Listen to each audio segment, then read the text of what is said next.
Muito bem, estou de volta e termino esta reflexão sobre minha crença em meu Deus, com o desejo de desafiar você a pensar no assunto e preparar sua mente para receber a verdade de Deus. Afirmo que sempre haverá consequências quando se esquece de Deus. Por exemplo, a ciência é maravilhosa, mas limitada.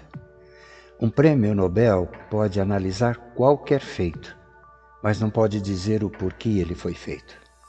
O mesmo acontece com o universo.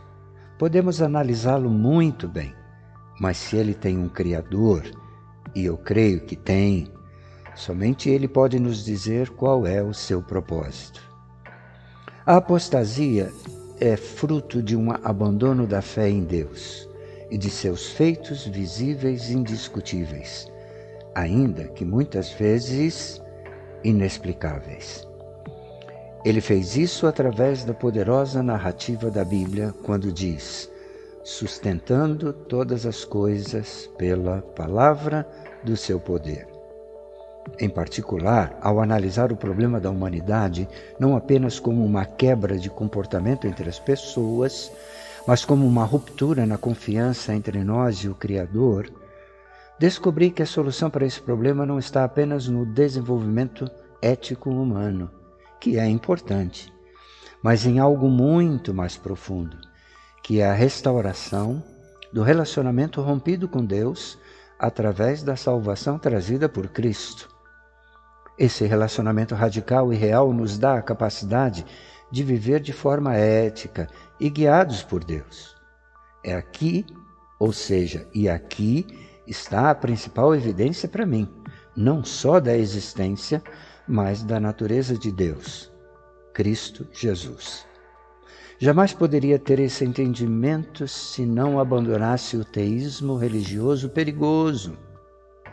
Jesus não só ensinou a regra de ouro, mas a praticou. Alimentou os famintos, curou os doentes e os que sofriam. Acolheu os marginalizados da sociedade. Trouxe honra e respeito para os desprezados. E trouxe perdão e paz para milhões ao redor do mundo. Ele conseguiu fazer isso porque, apesar de ser um homem, ele não era apenas um homem, mas Deus que se tornou homem.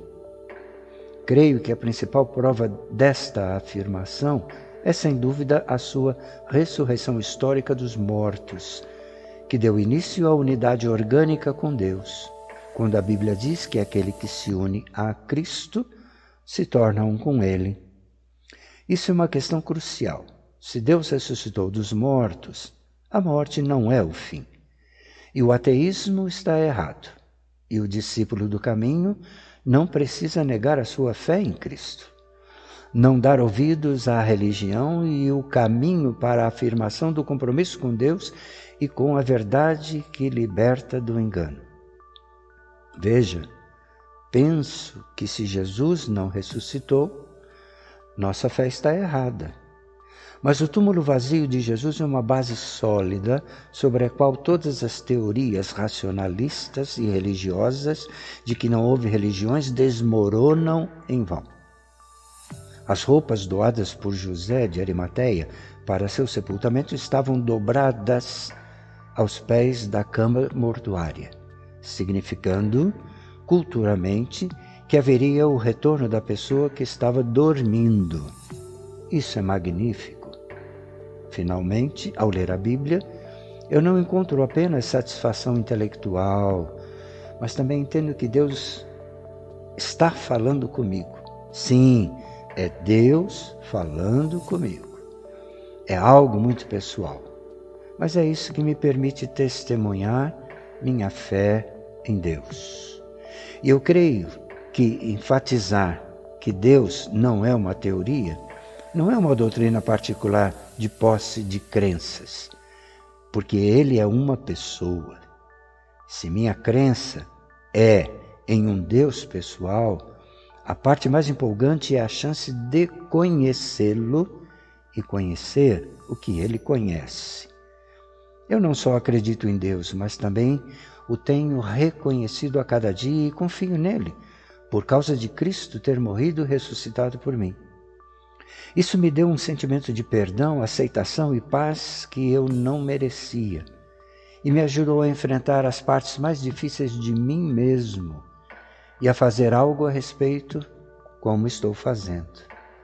Também me ajudou a lidar com o problema mais difícil que enfrento como discípulo do caminho, que é o mal, a dor e a carne. Esse é um problema difícil. Parece que a apostasia não oferece uma resposta, mas é uma fuga, porque acredita que a morte é o fim e, portanto, não há esperança final. O cristianismo sempre tenta explicar o que o nosso bom Deus deveria ou poderia ter feito, e não chegam à conclusão, porque ele não conhece Deus, ou seja, o cristianismo não conhece Deus. Então, uma outra pergunta que pude fazer é: vendo que a vida me mostra tanto beleza quanto sofrimento e alegria, como posso lidar com isso? Não há uma resposta simples, mas uma pista pode ser. Se Jesus é, como eu acredito, o Filho de Deus, então podemos perguntar o que Deus está fazendo na cruz. E a resposta é que, no mínimo, Deus não ficou distante do nosso sofrimento, mas fez parte dele. Creio firmemente nisso. Além disso, porque Jesus ressuscitou dos mortos, ele será o juiz final. E aqui está a ironia.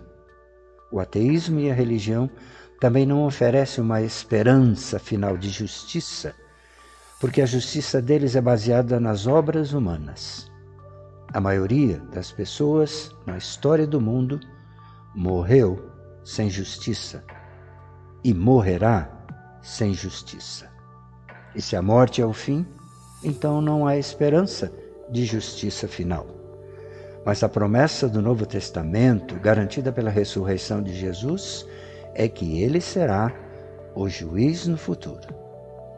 Quando os irmãos em Cristo falam sobre Deus, é de fato algo pessoal. Deus é real quando você crê em seus próprios termos. Isso é totalmente inegável e inegociável. É tão certo quanto o meu relacionamento de 50 anos com a minha esposa, que está agora na outra sala. Se você dissesse que ela não é real, eu riria da mesma forma que riria se você dissesse que Deus não é real. Mas esse tipo de conhecimento não está disponível para quem não conheceu Deus nos seus termos. Esse raciocínio, essa revelação, esse entendimento não seria possível se eu continuasse firme e envolvido na tradição cristã, pós-catolicismo romano e protestante. Sim, porque para mim o protestantismo cristão é fruto do cristianismo romano, divididos no século XVI por motivos torpes de poder governamental e poder econômico, com uma máscara de retorno à verdade. Meu país não é esse mundo. Aliás, Jesus disse que eu não era deste mundo, como ele também não era. Se eu fosse deste mundo, o mundo teria o meu amor, e eu estaria fora completamente do amor de Deus.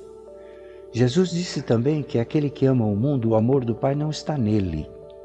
Foi difícil entender isso. Sou embaixador, propriedade real, filho de Deus, administrador aqui na terra, que é sua colônia, governado por ele, através do seu Espírito, no seu reino distante e invisível nos céus. Tenho comigo uma promessa fiel, porque aquele que prometeu também é fiel. Cristo Jesus disse em Apocalipse 22:20, aquele que testifica todas estas coisas diz, sim, venho em breve.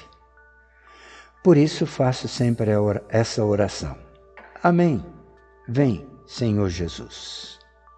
Finalizando, minha palavra de estímulo aos irmãos que são discípulos do caminho vem da mensagem do irmão Paulo aos irmãos em Corinto, na sua primeira carta, no capítulo 15, versos 58, que diz: Portanto, meus queridos irmãos, permaneçam firmes e inabaláveis, sempre realizando o trabalho com o Senhor, de forma tão vigorosa quanto possível, sabendo que, em unidade com o Senhor, seus esforços não serão em vão.